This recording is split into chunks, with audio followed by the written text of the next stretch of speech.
Bab pertama. Di sebuah ruang tamu, Fajar duduk di samping papanya. Papanya tampak serius memeriksa berkas-berkas yang diberikan oleh si pemilik rumah, Pak Herman, seorang pria paruh baya dengan rambut yang mulai menipis di bagian depan. Jadi, Pak Herman, harga ini sudah termasuk dengan biaya balik nama dan administrasi, kan? Tanya Pak Budi. Papa Fajar dengan nada tenang namun penuh pertimbangan. Pak Herman mengangguk sambil tersenyum tipis. Iya, Pak. Semua sudah saya urus. Tinggal tanda tangan saja, dan rumah ini resmi menjadi milik Pak Budi. Pak Herman, rumah ini sudah berapa lama kosong? Tanya Fajar, yang semenjak tadi hanya memperhatikan. Pak Herman menoleh ke Fajar, sedikit terkejut karena dari awal hanya papanya yang banyak bertanya. Oh, belum lama, kok? Kira-kira 3 bulan. Sebelum itu, rumah ini ditempati oleh keluarga saya sendiri. Anak-anak sudah pada pindah keluar kota, jadi saya pikir daripada kosong, lebih baik dijual. Papa Fajar meletakkan berkas di meja, lalu menatap Pak Herman. Saya suka dengan lokasi rumahnya. Dekat ke kampus, pasar juga tidak terlalu jauh. Tapi, bagaimana dengan lingkungan di sini, Pak? Aman? Pak Herman tertawa kecil. Wah, aman Pak. Lingkungan di sini sudah seperti keluarga. Semua saling kenal. Kalau ada apa-apa, pasti cepat ketahuan. Apalagi rumah sebelah, tetangga yang paling dekat dengan Bapak nanti. Ujar. Oh ya? Fajar bertanya sambil menatap papanya yang juga tertarik. Siapa yang tinggal di sebelah? Pak Herman tersenyum agak licik.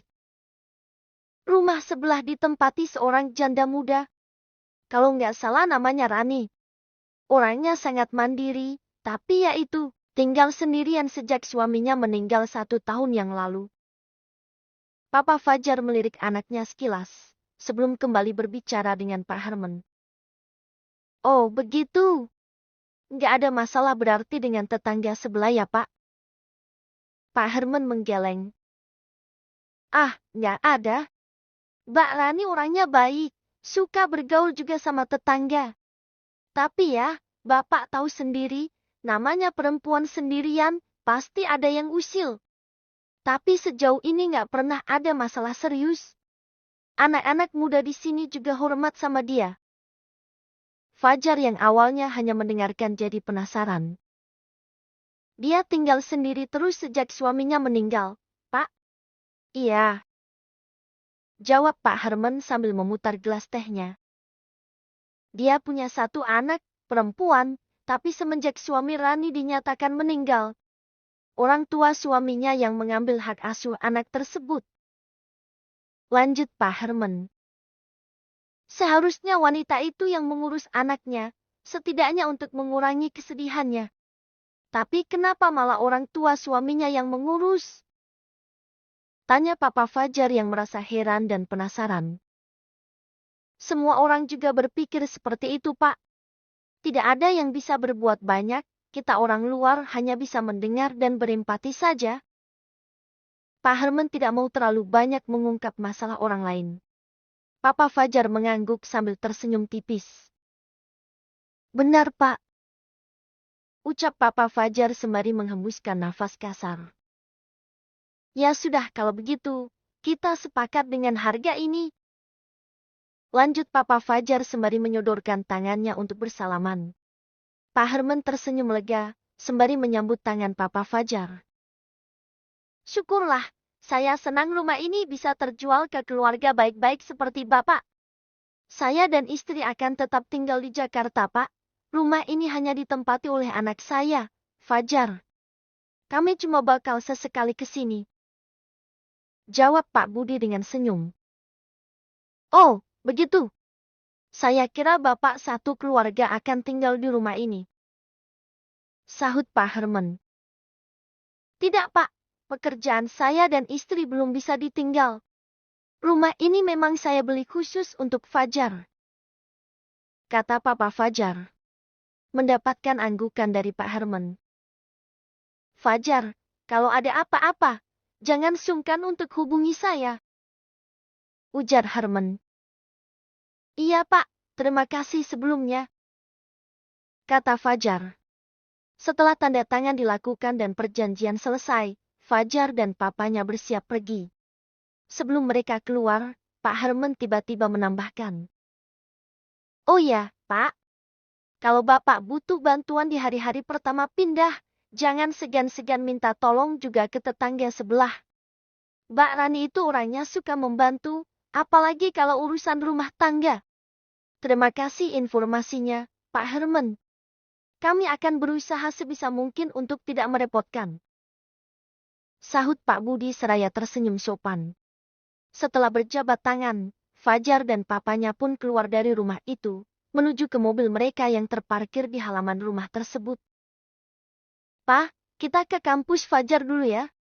Ada urusan sebentar, ucap Fajar sambil mengendalikan setir mobilnya dengan tenang. Ke kampus?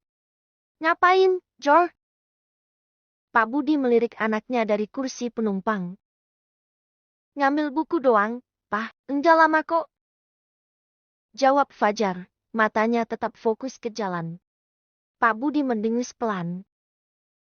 Oke, tapi jangan lama ya. Papa ada meeting nanti malam. Banyak yang harus disiapkan. Iya, Pak, santai aja. Cuma sebentar ini. Paling 10 menit. Pak Budi menatap jalan di depannya dengan tenang. Ya udah, asal enggak lebih dari itu. Setelah beberapa menit melaju, mereka akhirnya sampai di kampus tempat Fajar kuliah. Gedung tinggi berlantai 4 itu tampak sepi karena memang sudah sore. Papa mau nunggu di sini atau mau ngopi di kafe sebelah? Tanya Fajar sambil melepas sabuk pengamannya. Pak Budi menggeleng. Papa di sini aja. Lebih baik Papa sambil buka laptop, nyiapin berkas meeting. Enggak lama kan? Enggak, Pak, sebentar aja. Cuma ngambil buku. Ya udah, Papa tunggu di sini. Pak Budi mengambil laptopnya dari tas dan mulai mempersiapkan berkas-berkas kerja. Fajar keluar dari mobil, menutup pintu perlahan, lalu melangkah menuju ke gedung kampus. Pandangannya sesekali melirik sekeliling, kampus yang sepi menjelang malam memberi kesan tenang. Dia mempercepat langkahnya, bergegas menuju kelas tempat keberadaan bukunya yang tertinggal.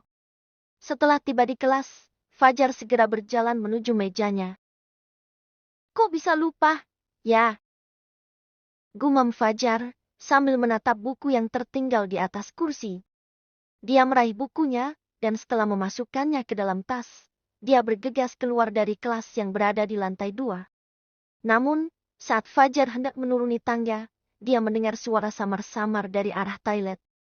Langkahnya berhenti, bulu kuduknya langsung berdiri. Suasana sudah gelap, hampir maghrib, dan cuaca mendung membuat sore itu terasa seperti malam. Apa itu tadi? Pikir Fajar, bingung dan sedikit cemas. Kampusnya tidak ada jadwal malam, jadi hampir tidak mungkin ada orang lain di sana. Apa mungkin suara orang? Tanyanya dalam hati, namun pikiran aneh lainnya menyusup. Atau, jangan-jangan itu makhluk halus? Fajar sempat ingin melangkah turun, tetapi rasa penasarannya semakin menguat. Pikirannya seakan memaksa dia untuk mendekat ke sumber suara. Dengan langkah perlahan dan hati-hati, dia berjalan menuju toilet. Suara nafas terengah-engah semakin jelas terdengar. Seperti suara perempuan. Fajar mengerutkan alis. Tapi, ini toilet pria.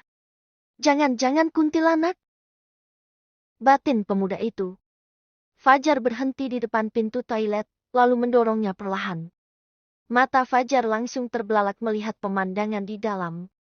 Papan pembatas antar toilet Bernoulli, Nenegram semua, seakan diguncang gempa, sementara suara Nenegram, samar terdengar di udara. Jangan-jangan, suara genderuwo.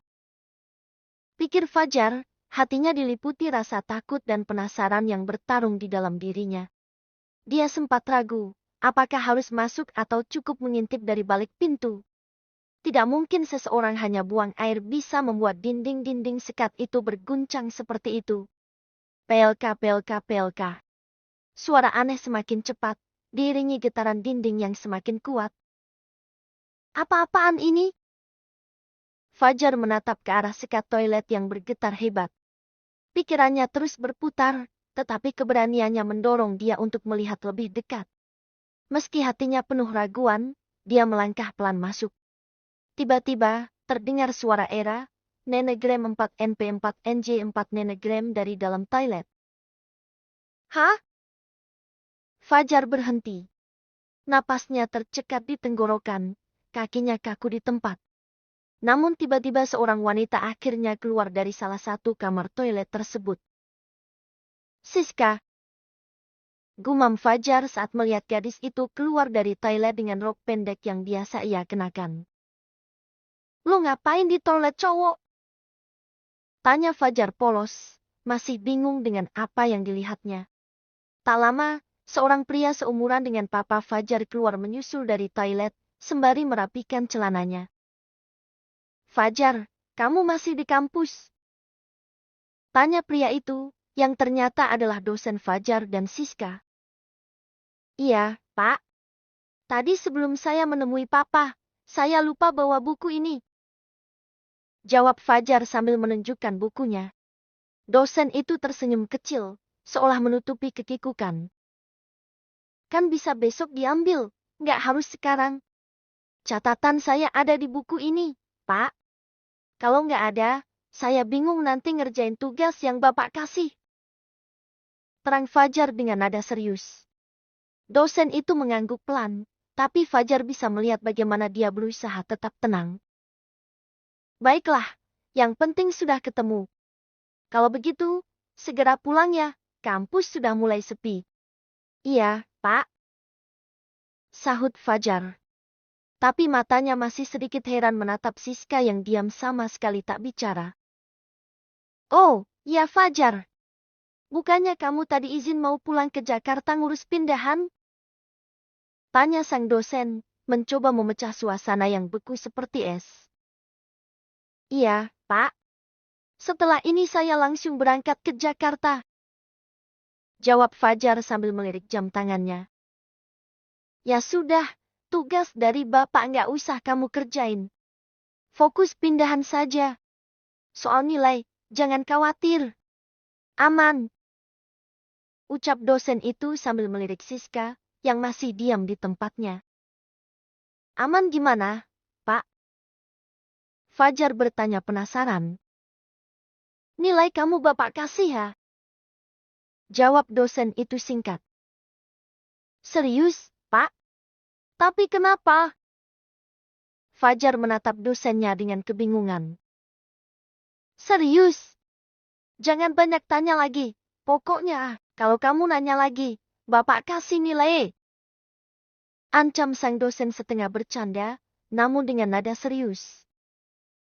Wah, jangan dong, Pak. Oke, terima kasih, Pak.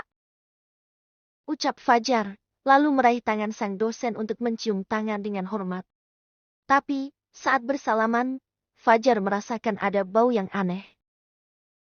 Bapak habis makan sambal ya? Tanya Fajar polos. Enggak, emang kenapa? Dosen itu mengerutkan kening, bingung. Tangan Bapak bau terasi. Celetuk Fajar. Spontan mata sang dosen dan Siska terbelalak sempurna. Seketika suasana di antara mereka bertiga terasa sunyi. Sang dosen mulai mengeluarkan keringat dingin. Keheningan itu terpecah ketika ponsel Fajar berbunyi. Waduh, Papa! Gumam Fajar saat melihat nama papanya muncul di layar. Pak, saya duluan ya. Papa udah nunggu di bawah. Ujar Fajar sembari melangkah mundur, izin kepada dosennya. Oh ya, Fajar. Hati-hati ya. Jawab sang dosen sambil tersenyum kaku. Sis, gua duluan ya. Pamit Fajar ke Siska, yang hanya mengangguk. Saat Fajar mulai berjalan, bahunya tiba-tiba ditahan oleh sang dosen. Fajar. Suara dosennya terdengar lebih rendah. Apa yang kamu lihat hari ini? Cukup kita saja yang tahu. Jangan ceritakan ke siapapun, termasuk papamu. Kamu paham kan? Kata sang dosen dengan tatapan mata yang tajam dan sulit diartikan. Fajar menelan ludah, merasa sedikit gentar. Baik, Pak. Saya bisa rahasiakan. Tapi, apa yang salah, Pak? Tanya Fajar, pura-pura tidak mengerti. Dosen itu melempar pandangan ke Siska, dan mereka saling tatap. Gak ada yang salah, Fajar. Jawab sang dosen akhirnya. Tapi cukup kita yang tahu. Dengan perjanjian, nilai kamu pasti ya. Baik, Pak. Tidak akan ada yang tahu kecuali kita bertiga. Sahut Fajar. Sekarang, silakan. Orang tuamu sudah menunggu. Ucap sang dosen mengakhiri percakapan. Fajar mengangguk dan segera melangkah keluar dari toilet. Fajar turun sekarang, Pak. Kata Fajar setelah menerima panggilan tersebut. Lalu bergegas menuju parkiran, di mana Pak Budi sudah menunggu di mobil.